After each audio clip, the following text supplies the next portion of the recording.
Hey guys, Greg from Tales from the Pythian here, and I'm back with another video, DM prep video. Today I'm going to be talking about my Phandelver and Below the Shattered Obelisk game. So one thing I want to go ahead and get out of the way is, one, I'm not on D&D 5e version 3.0 for Foundry as of yet. I'm currently waiting for modules that I use to be upgraded and be compatible with that version of 5e. Hopefully it won't take terrible long, because I'm very excited to get my hands on the new version. It looks very, very nice.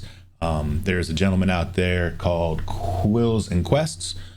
He's got a video with a lot of those changes that they've implemented for the 5th edition system, and I'll link his video down below. It's excellent, and I recommend you check it out. It's very exciting, especially if you haven't, like me, if you haven't transferred over yet. It'll just it'll get your juices going even that much more. So I just want to talk about my workflow for a published module. So a couple of disclaimers. One, I've never run Phandelver before, ever. Not one time. I've read it all the way through, the original one probably 2 or 3 times. And then I have read the new one all the way through, say, I don't know, maybe chapter 6 so far. There's not a lot of difference in the original 5 chapters than there were in the original module. There are some, but not many. So we're just going to talk about my workflow for doing a published module in Foundry. So the first thing that I do is I bring the module in from D&D Beyond using D&D Beyond Importer. And then I go about organizing everything and making sure everything came in organized, and I see things the way I expect to see them, right? So like my scenes here are all organized by chapter. The journals should all be organized by chapter. It should pretty much come in from D&D Beyond Importer that way, but I always double check. And then tokens are a little bit of a different beast. I try to organize those as I go along, using the tokens or categorizing the tokens that I need for the particular part of the game that I'm in. Because each token, if they don't have a portrait like this acolyte and the bandit, the berserker, then I'll generate an AI portrait for them, and then I'll assign each token a top-down token from my library, so that they're not POG tokens. Not that I have anything against POG tokens, I just like top-down tokens in my game, and so each one I have to kind of set up that way. But once that's done, then I start getting into the meat of it. So the first thing I've got to do is the map, right? So what I did here is I took the base map that came with the published adventure. You can kind of see the edge of it over here. And I placed it as an underlay. And then what I did was I kind of used the tiles to reskin it, I guess would be a good way to say it. Let me see if I can grab these and pull them to the side. Yeah, there you go. So you can see right here, this is the vanilla Wizards of the Coast Phandelver map for the Goblin Ambush. And again, I just reskinned it with tiles because I wanted it to have a certain look. And there's a lot of tiles. If I use my tile sort here, you can see there's a ton. It took me a decent amount of time. I'd say I probably completed this in about an hour. So, I definitely put more into it than I needed to, but I put into it what I wanted to so that I could get that effect and get what I was looking for. So the next thing that I do is I kind of set the scene here, right? So I have the ambush kind of clue here with the dead horses. I'm pretty sure that the book doesn't require them to be dead, but in my game they are. I'm using the Meet Me in Phandalin hook, and so I have the wagon that the players are kind of taking down there. And then the first thing I do is I just kind of look at what goes on in this scene, right? So I go through and I read it, and of course the scene's pretty iconic. There's just an ambush, right? The interesting thing about this ambush is a lot of times when you're reading through the published modules, it'll tell you things like, if your player has a passive perception check of X, then they will notice the goblins or the whomever before they're surprised. They won't be surprised because they notice them. The interesting thing about this initial encounter is that there is no mention of any type of passive perception check. It's basically the goblins wait until the players approach and then they attack. And so I thought, well, I want this to truly be a surprise, so let's set it up like a surprise, right? So how did I do that? So you can see here I have some goblins that are hidden.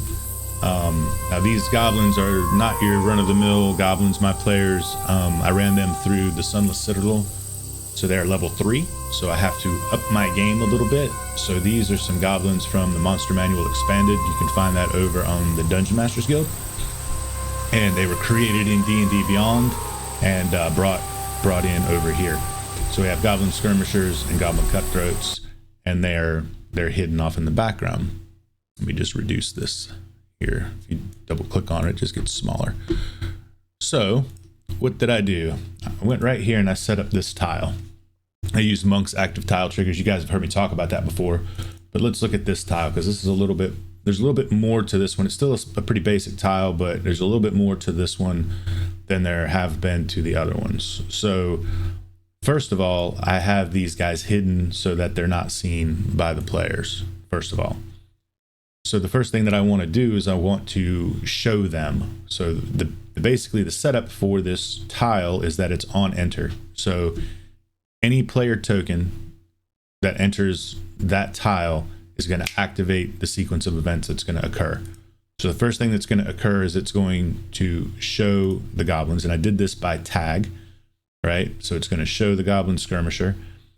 Interesting thing here is that in the back it says separate multiple items with commas. I've tried this several times with the comma and no space, with a comma and a space, and when I put multiple entries into the tag name, it just doesn't seem to work for me. I'm not sure if I'm doing something wrong, if I need some kind of additional, I don't know, something. But anyway, if you have any insight to that, I'd be grateful to know what that insight would be. Anyway, so I have it showing the skirmisher and I have it showing the cutthroat, so they're going to become visible.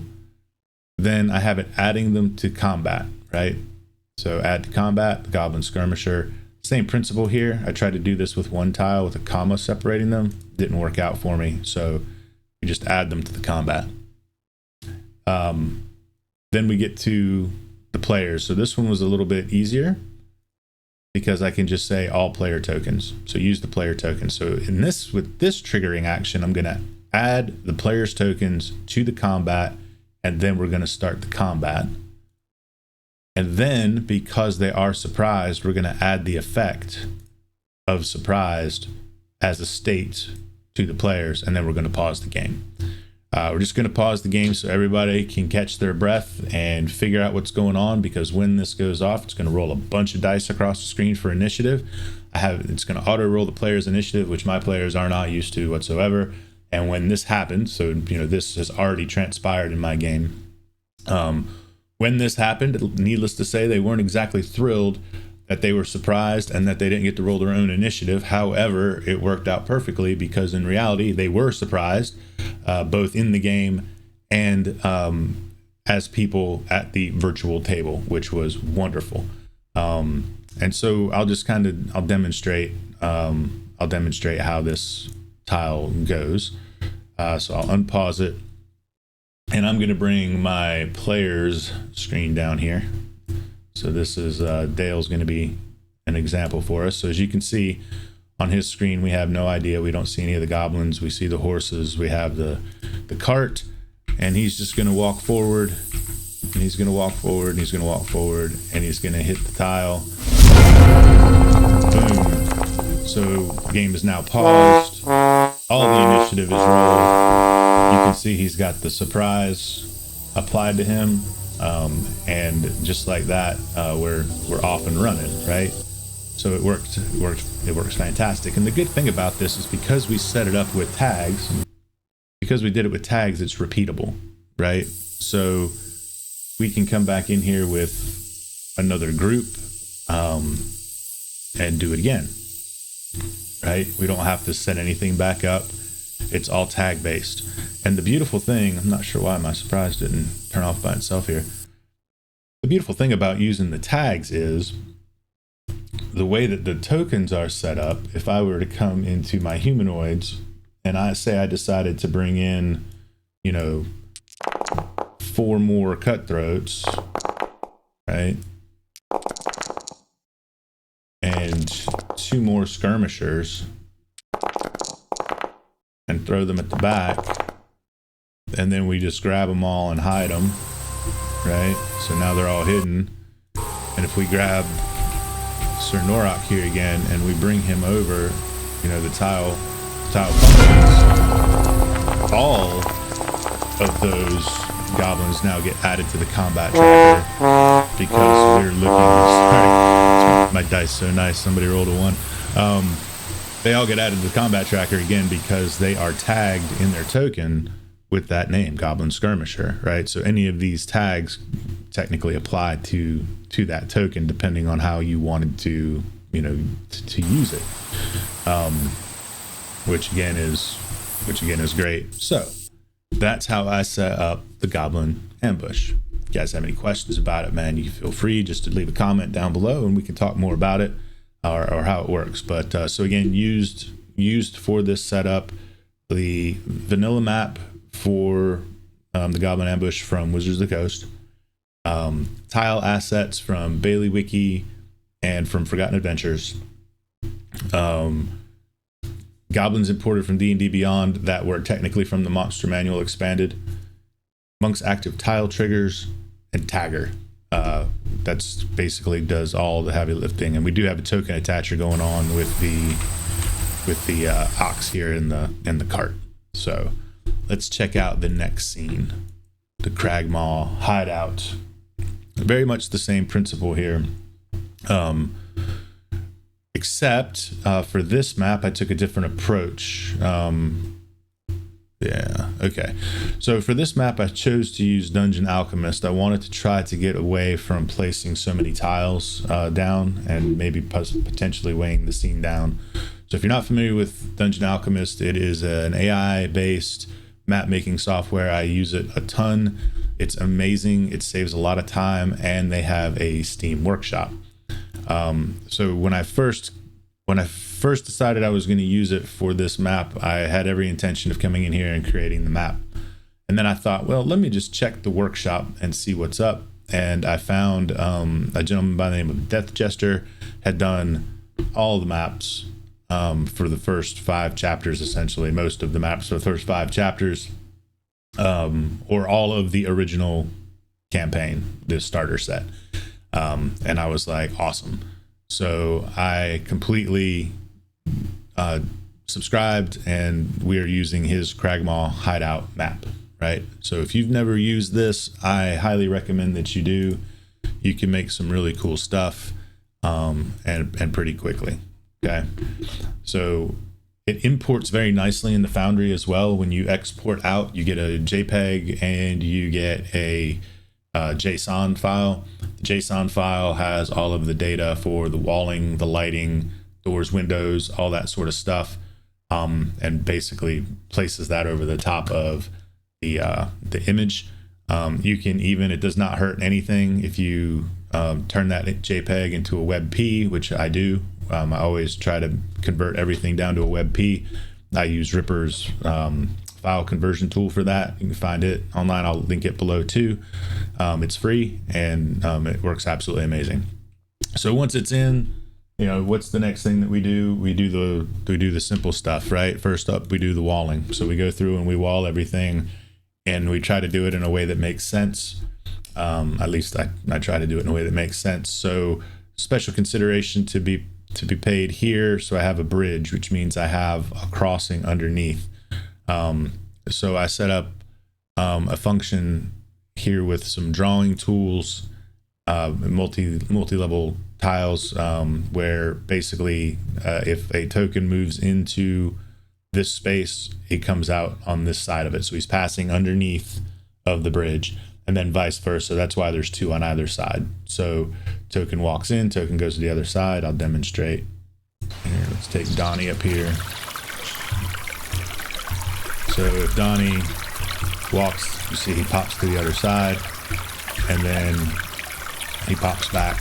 So he's basically passing underneath of the bridge. Just sliding back out here.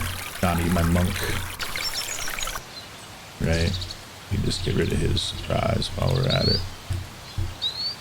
Not sure why that's not going away. It's set to a 6-second duration. And that's because it's paused. There it went, all by itself. Look at that. See? All right. So special considerations, the way that I have to wall it, and then accounting for any kind of elevation variation where we're going under, and how do we do that? Okay. The only other elevation thing that was strange is over here, but I treated it like a vertical climb. We'll look at what the book says here in just a minute, but it's 30-foot difference between the top and the bottom, right? So walling, check. Sound, I might not necessarily do at the beginning, but I do play sounds based on, again, what's dictated by the module. So we'll start here. Basically, it just gives us some very simple information. We've got some goblins over here, and it just tells us how they're set up. There's nothing crazy that we have to do. The only thing we have to take note of is that there's a goblin boss that's got a belt pouch containing 16 silver pieces. So I use item piles. So when this goblin dies, it's going to create a loot pile. And we just want to make sure that he's got those 16 silver pieces in his inventory so that that drops correctly when we get done with this combat, should the players become, be victorious, which I'm sure they will be. So then that's the guard post. So the next is the kennel. Again, here we don't have anything crazy. I added to the wolves. I made it not all tied to a central post. That was mostly because I don't really like that, and two, the way that the map was created, we have these different points for the wolves to be chained up. So I kind of went with that, but there's nothing crazy going on in H3, the kennel. So the steep overpass here to the left. So the big crazy looking caution tile is for my benefit. Sometimes I will put a tile that's hidden down just to flag me visually that I need to remember something about this space, right? So the thing about this space that I need to remember that's kind of hard to tell in a top-down view of the map is that it's supposed to be a steep incline going up. That makes it difficult terrain. There's a possible encounter that can happen here. If the encounter does happen with the giant poisonous snake that's coiled up there, and battle takes place, dexterity checks have to be made, and if dexterity checks are not passed, then there is bludgeoning damage that occurs from falling debris, and then the players can slide all the way down to the bottom. So how do I handle this? So I do utilize Monk's active tiles, but in a different way here. There's no way for me that I'm aware of to be able to have any type of an on-enter condition where it waits to see if things are met. To me, this is a role play condition, but I want an effect to take place, right? So basically all the way up until the point that they make the dexterity check, that's all role playing, and we're just having fun, and we're doing it and great. And then if they fail that DC 10 check, I have this activation tile right down here that tells me what the DC is. This is hidden from the players. I put a little tag beside of it just to make sure I knew that that button belonged to the steep passage. And then if I just double click this, then we activate a sound, and we activate some JB2A tiles that do the falling debris. We can apply damage either manually, or you can build that into the trigger, right? So I do not have the damage built into the trigger, but we will look at how this tile is set up. So again, the tiles are hidden. There's two of them to give that kind of full-on effect, right? So we have two tiles. They're both tagged Rockfall 1, right? So what I'm telling it to do is, hey, show that tile, start the animation for that tile for everyone, right? So this is just a show hide, right? Very, very simple. And then we're going to start the animation for everyone. Very simple. We're going to play this sound. It's actually a door sound, but it works. we're going to wait 5 seconds, and that is, the wait is only to allow the animation to complete. That's it. That's all we're trying to do. We're not trying to drag anything out, but we look at the animation length and then try to match that up. Then we stop the animation, we re-hide those tiles, and then we reset the animation on that rockfall. We reset the animation, it takes it all the way back to the beginning, starts it at 0, 0. So should we have to repeat it? No problem. And then the next time that we use it, it'll be ready to go. So that's the tile. Now we could put a hurt heal in here, say, right? So it says on a failed save, the creature takes 2d6 bludgeoning damage from falling debris and falls with the prone condition. So we can make that all happen in here, right? So we can come in here and we could add a hurt heal, and we can say, this is where it gets tough because they're not inside the triggering tile, but we could probably just say, the player tokens, because they're likely to all be here, and we could retcon or whatever. We can tell it how much damage we're doing. So if it's going to be minus about 2d6, and then we'll tell it to show the dice. We can update it, and then it adds this in here.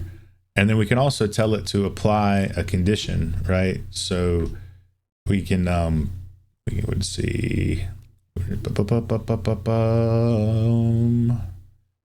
is it at? Defred's convenient effects. So we can come to convenient effect. The effect is going to be prone, right? So we can come down and find prone.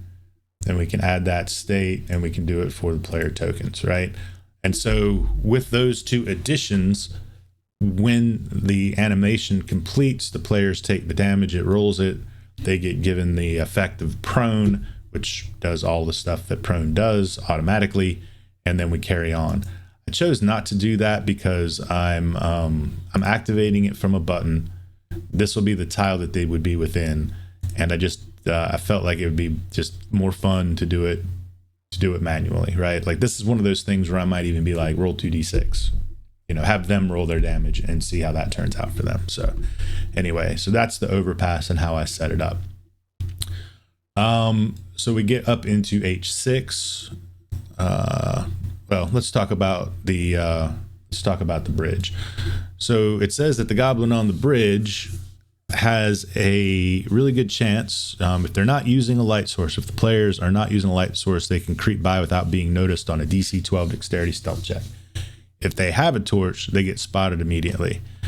So he has the ability to call out to goblins back in H7 to release a flood trap. So I built the flood trap, right? So the setup is here in this tile. This is a button. It just sits on top of this pillar inside walls. Players can't see it. And let's look at how this works. So it activated on a double click by the game master only. And the actions are as follows. It's going to play a sound file that sounds like water flooding, which is a 10-second long sound. It's going to wait for 5 seconds, and then it's going to show a tile with a tag called water trap, which is right here. You can see when I put my cursor over it, right? It'll then start the animation on the tile that's tagged water trap for everybody. And it's going to wait 3 3/4 seconds. And that's about how long it takes for that animation to run its course. And then it's going to hide it. It's going to stop the animation, and it's going to reset the animation back to the beginning. Okay. And so this is what that ends up looking like when it gets run.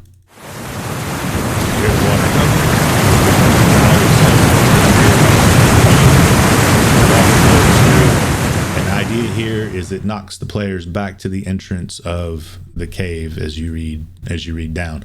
This can happen 2 times per the text, and it's very interesting. I think there's a really good possibility that this trap can go off depending on how quiet the players are, or how not quiet the players are, if they've got a torch, if they don't have a torch, or what have you. So that's how we set up the water trap. So got the water trap, we've got the falling rocks where we have the giant snake.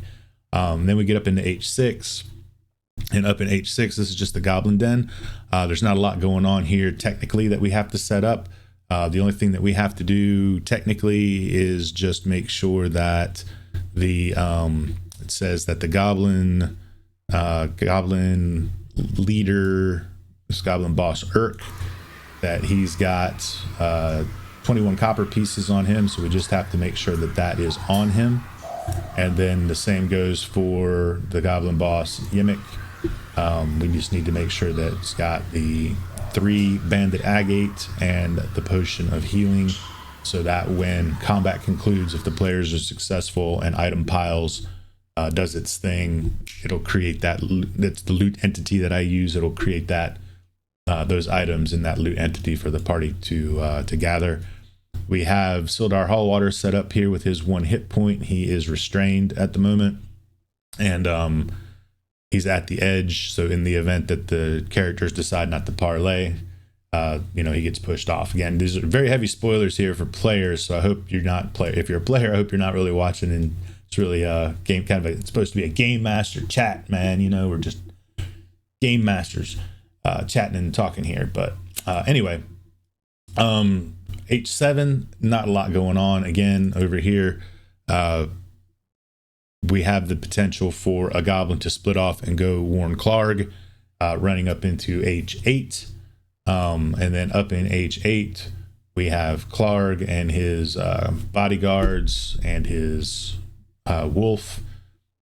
And then we also had to go down through here and kind of look at what we've got going on. So we've got some treasure going on. So we wanted to set the treasure up, right? So in addition to stolen provisions, which are all through the place, he's got a treasure chest that contains 1,700 copper, 150 silver, 2 potions of healing, a jade statuette of a frog with tiny golden orbs for eyes, each worth 40 gold pieces.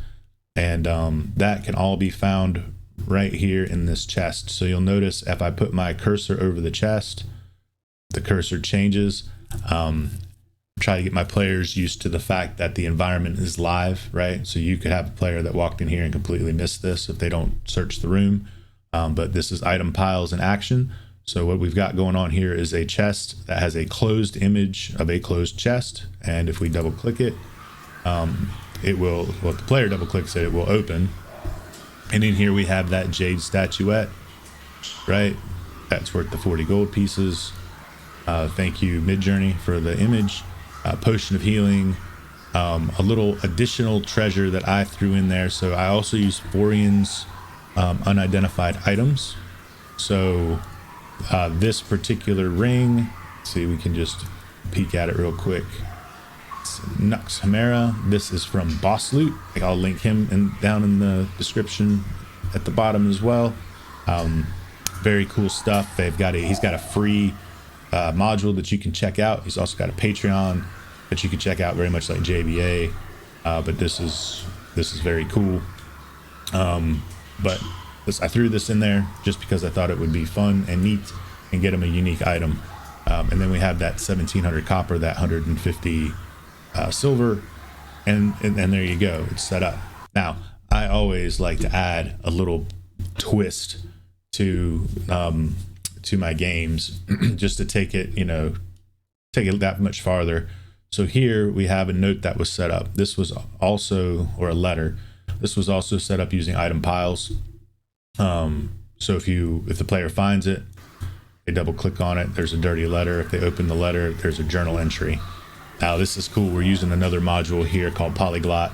So if I cursor over this, you see it says Goblin, right, when I put my cursor over it. So what that means is any player that speaks Goblin as a language will be able to read this letter. Any player that finds it that does not speak Goblin, it will be in Goblin. They will not be able to read it. And I think that that's cool. But this is a letter from Grohl to Clarg. One, reinforcing dropping the first clue about the spider, and then definitely reinforcing that they are actively looking for Gundren Rockseeker, and then dropping a hint about some hill giants that don't intend to honor an alliance, that has absolutely nothing to do with the game. Absolutely nothing. This is just, I put that in there to give the players something else. Again, these are third level characters. They're gonna have a relatively smooth time in the first chapter, first chapter or two, getting up to, they're not gonna level up. Typically, if you played this game after the first encounters here, you would be level 2, right? And working towards level 3. So they're not going to get that. So I need to give them additional things that they can do to, one, be at their level without just making everything harder with no reward, and try to just, I don't know, crank up the volume a little bit, I guess would be a good way to say it. And put my own spin on things, because that's our right as a DM, right? We can put our own spin on things. We don't have to run it exactly like it's written. That'd be no fun. So for this scene, what did we use? So we used Dungeon Alchemist to pull our maps down thanks to Death Jester.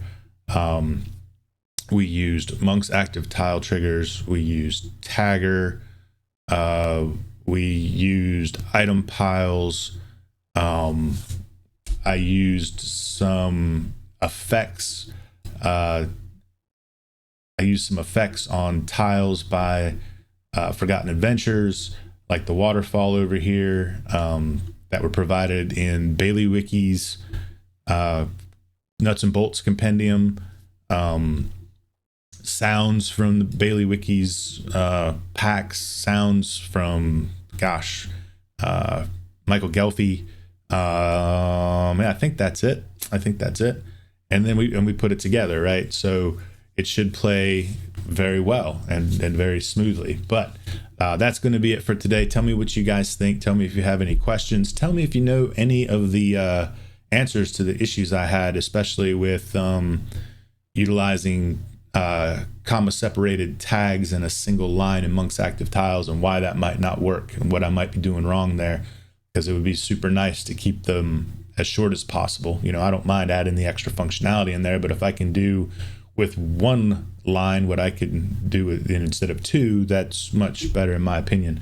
Don't forget to like, comment, and subscribe so you get the next video. I know you guys want to check out the next video.